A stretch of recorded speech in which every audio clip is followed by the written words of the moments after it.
everyone, welcome back to my channel and welcome to today's video. So today's video is going to be a day in my life, not a regular. It is going to be so productive because my exam is on 4th December and I am planning to do a series called Delight December in December 1st. From December 1st I am going to do this series. I am going to post in the alternative days, so I have to do a lots of planning.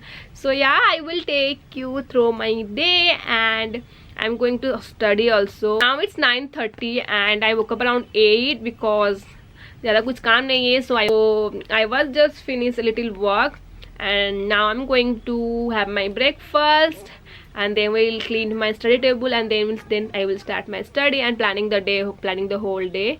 So yeah, let's start with the breakfast. Actually first I'm going to clean the kitchen area because it's like a mess because I did not clean that last night.